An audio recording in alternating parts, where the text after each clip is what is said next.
우리는 사도행전 11장에서 베드로가 이방인 고넬료의 집에 가서 복음을 전하고 그리고 그곳에 성령께서 임하시는 모습을 살펴보았습니다. 이를 통해서 하나님께서 이방인들에게도 구원을 허락해 주셨다는 것을 교회가 깨닫고 인정하므로 이방 선교의 문이 열렸습니다. 그리고 이방인 선교의 실제적인 계기는 오늘 안디옥 교회가 세워진 것입니다. 그런데 그 역사적인 계기가 어디서부터 시작되었느냐? 19절 이하에 보면은 스데반의 일로 일어난 환란으로 말미암아 흩어진 자들이 베니게와 구브로와 안디옥까지 이르러 말씀을 전하는데 처음에는 유대인들에게만 전했다라고 했습니다. 그 중에 구브로와 구레네 출신 몇 사람이 안디옥에서 이방인들에게도 복음을 전했습니다. 그런데 수많은 이방인들이 죽게 돌아왔습니다. 아마 전하는 자들도 깜짝 놀랐을 것입니다. 그 소식을 듣고 예루살렘의 사도들이 바나바를 파송했습니다. 성령과 믿음이 충만한 바나바가 와서 사역함으로 안디옥 교회는 더 크게 부흥했습니다. 큰 무리가 죽게 더해졌다라고 했습니다. 그러자 바나바가 어떻게 했느냐? 오늘 25절 이하입니다. 바나바가 사울을 찾으러 다소에 가서 만남에 안디옥에 데리고 와서 둘이 교회에 1년간 모여 있어 큰 무리를 가르쳤고 제자들이 안디옥에서 비로소 그리스도인이라 일컬음을 받게 되었더라. 여기서 다시 사울이 등장합니다. 예루살렘에서 복음을 전하다가 유대인들이 죽이려고 하자 제자들이 사울을 고향 다소로 보냈는데 바나바가 다소까지 가서 사울을 데리고 왔습니다. 사울이 하나님께서 이방인들을 위해 예비하신 일꾼이라는 사실을 바나바가 알았기 때문입니다. 그래서 사울과 함께 1년 동안 제자들을 가르쳤고 그 결과 그리스도인이라 일컬음을 받았다라고 했습니다. 여러분 여기서 그리스도인은 헬라어로 크리스티아노스라고 하는데 그리스도의 사람들이란 뜻입니다. 영어로 크리스찬이라고 하죠. 그런데 여러분 여기서 중요한 말씀 가운데 하나가 그리스도인이라 일컬음을 받았다는 말씀입니다. 그들이 스스로 자신을 그리스도인이라고 자처한 것이 아니라 다른 사람들이, 외부 사람들이 안디옥 교회 성도들을 그리스도인이라고 불렀다는 것입니다. 왜 그랬을까요? 그것은 그 사람들이 뭔가 다른 점을 본 것입니다. 안디옥 교회 성도들을 그리스도인이라고 부를 만한 다른 점을 본 것입니다. 그리고 다른 점은 비교 대상이 있었습니다. 누구누구와 다른 그리스도인.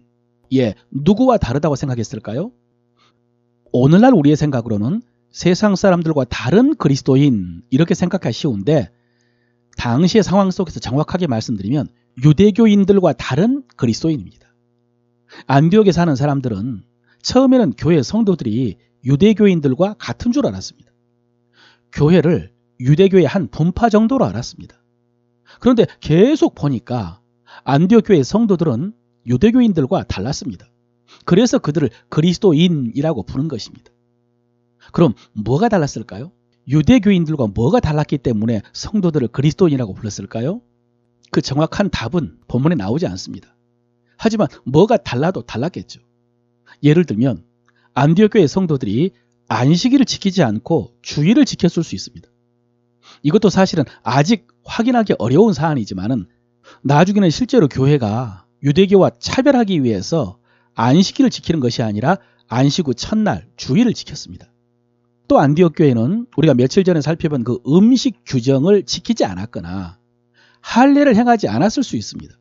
구약의 절기를 지키지 않았을 수 있습니다. 이런 모습을 보고 저들은 유대교와 다르구나 라고 하면서 그리스도인이라고 불렀을 수도 있습니다. 그런데 여러분 이런 유대교와의 외적인 차이 이전에 사실은 안디옥 교회 성도들 속에 스스로 생각하는 자의식이 달랐을 것입니다. 쉽게 말씀드려서 믿는 교리가 달랐을 것입니다. 스스로 생각하는 정체성이 달랐을 것입니다. 그것이 달랐기 때문에 유대교인들과 다르게 행동한 것이고 그 모습을 보고 안디옥 사람들이 성도들을 가리켜서 그리스도인이라고 부른 것입니다. 그럼 어떻게 그럴 수 있었을까요? 그것은 바나바와 바울이 1년 동안 가르쳤기 때문입니다. 배웠기 때문입니다. 그렇습니다, 여러분. 그 전까지 교회는 유대교와 차이점이 거의 없었습니다. 앞에서 살펴보았지만은 예루살렘 교회 성도들은 여전히 율법을 지키면서 생활했습니다. 예루살렘 성전을 중요하게 여기고 그래서 성전 기도 시간을 지키고 성전에서 모였습니다. 베드로도 음식 규례를 철저하게 지켰다고 했죠. 이방인들에 대한 인식도 최근에야 변했습니다. 앞으로 살펴보겠지만 교회 안에서도 여전히 율법을 지켜야 한다는 목소리가 높았습니다. 이렇게 초기 교회는 유대교와 차이가 거의 없었습니다. 유대교의 전통과 율법을 그대로 지키면서 예수를 믿었습니다. 그런 상황 속에서 안디옥에서 바나바와 바울이, 특히 바울이 유대교와 다른 믿음을 가르친 것입니다. 다른 교리를 가르친 것입니다. 물론 바울과 바나바가 안디옥에서 이 모든 것을 한순간에 다 폐지한 것은 아닙니다. 바울은 이후로도 여전히 율법을 존중하고 스스로 잘 지켰습니다. 그러나 이방인들에게 그것을 요구하지 않았습니다. 그런 것들은 구원의 조건이 될 수가 없고 단지 유대인들의 문화였기 때문입니다. 바울은 유대인의 문화와 전통을 가르친 것이 아니라 복음의 말씀을 가르쳤습니다. 예수 그리스도께서 십자가에서 모든 율법을 이루셨다고, 이제는 율법이 아니라 믿음으로 구원받는 것이 하나님의 뜻이었다고 가르친 것입니다. 그 가르침이 이방인들을 자유롭게 했고요. 그 가르침에 따라서 안디옥 성도들은 유대교인들과 다른 신앙생활을 했고 그래서 그리스도인이라고 일컬음을 받은 것입니다. 여러분 이해하시겠습니까?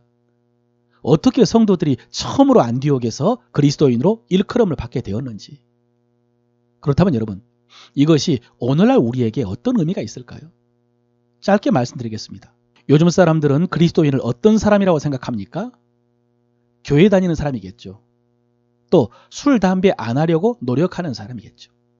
그런데 여러분 그런 것만으로는 부족합니다.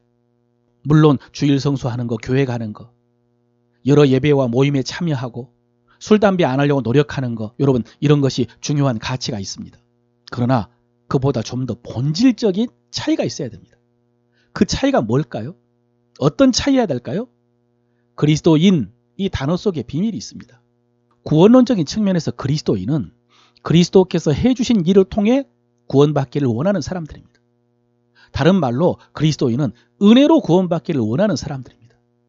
이게 가장 중요한 정체성입니다.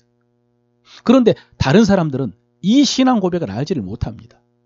이 은혜의 복음을 알지를 못합니다. 그래서 우리 그리스도인의 삶은 바로 이것을 보여주는 삶이어야 됩니다. 여러분, 유대교인들이 율법을 지키며 행함으로 자기 의의를 추구했던 것처럼 오늘날 모든 사람들이 나름대로 율법과 행함을 추구합니다. 공로를 추구합니다. 선행을 추구합니다. 우리 그리스도인들은 은혜의 삶을 보여줘야 됩니다. 사랑하는 성도 여러분, 사람들이 여러분에게서 이런 모습을 볼 수 있으시기를 바랍니다. 성경을 들고 교회 가고 주의를 지키기 위해서 열심인 모습도 중요하지만 그보다 더 본질적인 여러분이 받은 은혜를 베푸는 그 모습을 볼 수 있기를 바랍니다. 그래서 그 은혜의 모습을 본 사람들에게 여러분이 그리스도인으로 인정받으시기를 축원합니다.